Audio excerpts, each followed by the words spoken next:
John Michael "Ozzy" Osbourne, the towering figure who gave voice to the darkest riffs of heavy metal as Black Sabbath's frontman and later became a global solo superstar and reality television pioneer, has died at the age of 76. Dubbed the Prince of Darkness, Ozzy's landmark career spanned more than 5 decades, from his working-class roots in Birmingham to sold-out stadiums around the world. Despite battles with substance abuse, a near-fatal ATV accident, and a relentless struggle with Parkinson's disease, he remained defiantly committed to his music and his fans. In July 2025, just weeks after delivering a triumphant final performance with Black Sabbath in his hometown, Ozzy passed away, leaving behind a legacy that forever altered the landscape of rock and roll. Early life in Birmingham. Born on December 3, 1948, in Aston, a gritty, industrial district of Birmingham, John Michael Osbourne grew up in a modest two-up, two-down terraced house. His father, Jack, worked long shifts as a toolmaker in the local factories, while his mother, Lillian, cared for John and his younger sister, Gillian. Young John struggled academically and left school at age 15, seeking his place in a world where job prospects for working-class youths were limited. He drifted through a series of odd jobs, plumbing, toolmaking, and even slaughterhouse work, before discovering music as his true calling. A self-taught vocalist, Ozzy absorbed the blues and early rock and roll that filtered into working-class Birmingham. He found kinship on the local pub circuit, where he honed his craft in various bands. Friends and baby boomers recall Ozzy as a nickname coined by schoolmates who mangled his surname. It stuck, heralding the birth of a persona that would come to define heavy metal. Formation of Black Sabbath. In 1968, Osbourne's life changed trajectory when he joined forces with guitarist Tony Iommi, bassist Geezer Butler, and drummer Bill Ward. Initially called Earth, the band struggled to find a distinctive sound until manager Jim Simpson noticed the occult fascination in their darker, blues-tinged jams. Rechristened Black Sabbath, a name inspired by a Boris Karloff horror flick, the group embraced a menacing aesthetic as a reaction to the sunny psychedelia of the era. Their self-titled debut album, released in February 1970, featured ominous riffs, haunting vocals, and lyrics steeped in gothic imagery.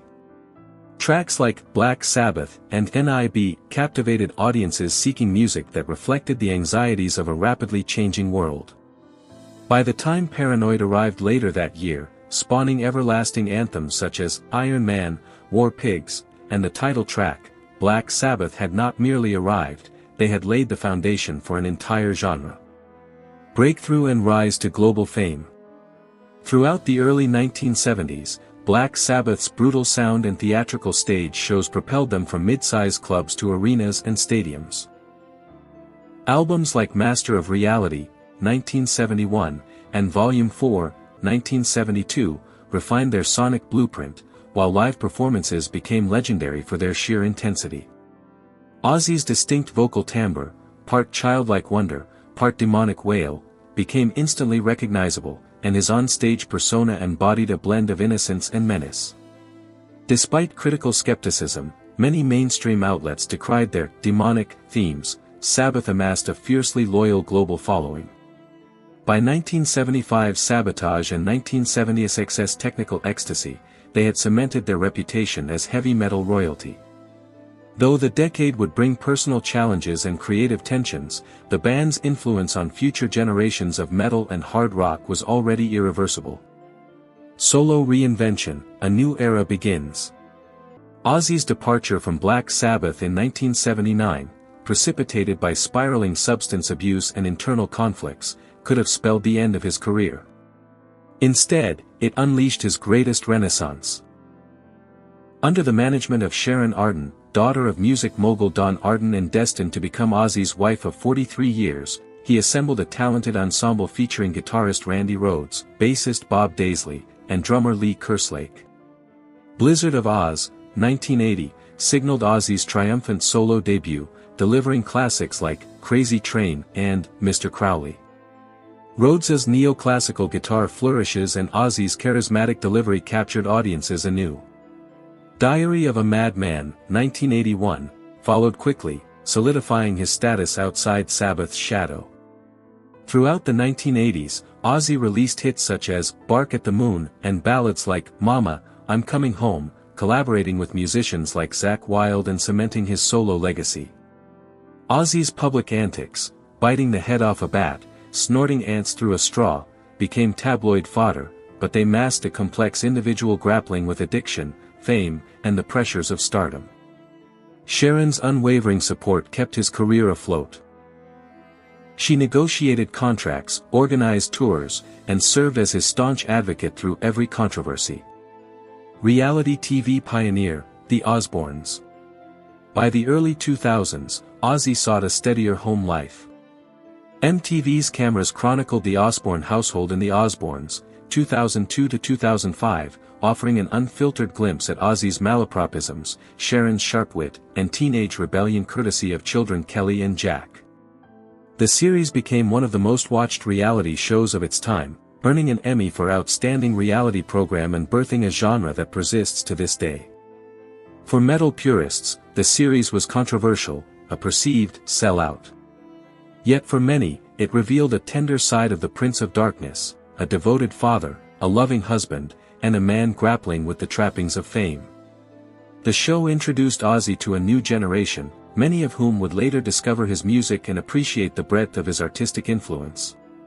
Health battles, ATV accident and Parkinson's disease. Ozzy's life offstage was marked by a series of serious health crises. In 2003, a high-speed all-terrain vehicle accident in California left him with fractured vertebrae, a crushed shoulder, and chronic pain. Multiple spinal surgeries followed, along with a lengthy recovery that tested his resolve. In early 2020, Ozzy publicly disclosed a diagnosis of Parkinson's disease, detailing tremors, muscle rigidity, and speech difficulties that challenged his ability to perform. Yet despite the physical setbacks, he clung to his music with an almost defiant fervor.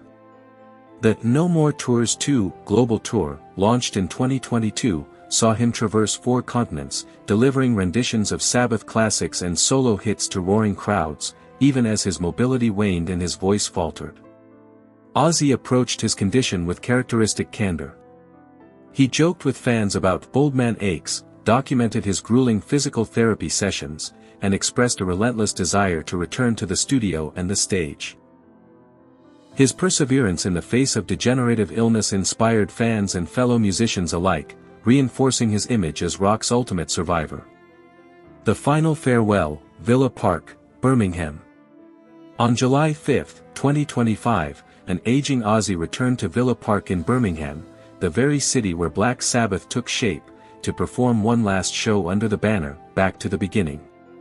Joined once more by Tony Iommi, Geezer Butler, and Bill Ward, he launched into a setlist brimming with epic-defining songs, Black Sabbath, War Pigs, and Paranoid, before pivoting to solo numbers like Crazy Train and No More Tears. Despite visible frailty, his mic often steadied by a stand, his steps cautious, Ozzy's voice summoned a final surge of energy, proving that the essence of his artistry could endure beyond physical decline. As the strains of Mama, I'm Coming Home, and Changes echoed through the stadium, the audience, a sea of lighters and smartphones, responded with rapturous applause. When Ozzy raised his arms in a final salute and whispered, "Thank you, Birmingham," few realized it would be his last public performance. In hindsight, it was a fitting valediction, a full-circle moment for the boy from Aston who changed the world with his music. Tributes and global mourning. News of Ozzy's death reverberated around the globe, prompting an outpouring of tributes from fans, fellow artists, and cultural figures. Tony Iommi, my dear friend, has gone only weeks after our final show. I simply can't believe it. Gene Simmons, Kiss, Ozzy created himself as a singularity in rock, there was never anyone else like him. Slash, Guns N' Roses, he forged a path we all gladly followed. His riffs were the soundtrack of our youth. Sir Elton John, a trailblazer and dear friend, his legacy is unmatched. Metallica, posted a solitary broken heart emoji, capturing collective grief. In Birmingham, fans transformed the Black Sabbath bench, where locals once gathered, into a makeshift shrine, adorning it with flowers, candles, and vinyl records.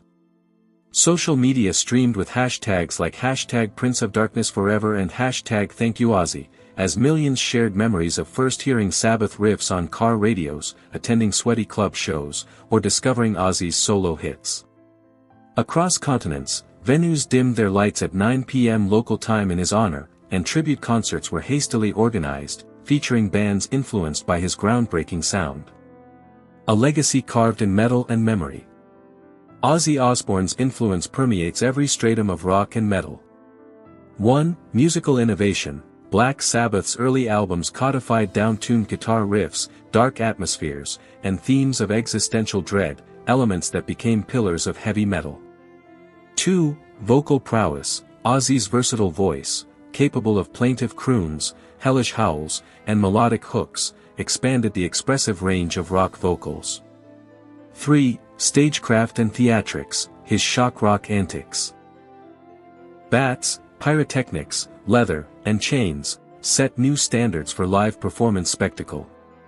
4. Cultural crossover. The Osbournes proved that a heavy metal icon could thrive in reality TV, normalizing candid depictions of celebrity life. 5. Perseverance. His determination to perform despite addiction, accidents, and Parkinson's epitomized the defiant spirit synonymous with rock and roll. Countless bands cite Sabbath and Ozzy as foundational influences, from the new wave of British heavy metal in the 80s to modern doom, sludge, and alternative metal acts. His collaborations in later years, with Jeff Beck, Eric Clapton, and Post Malone, demonstrated an artist at ease crossing generational and stylistic boundaries, ever willing to experiment.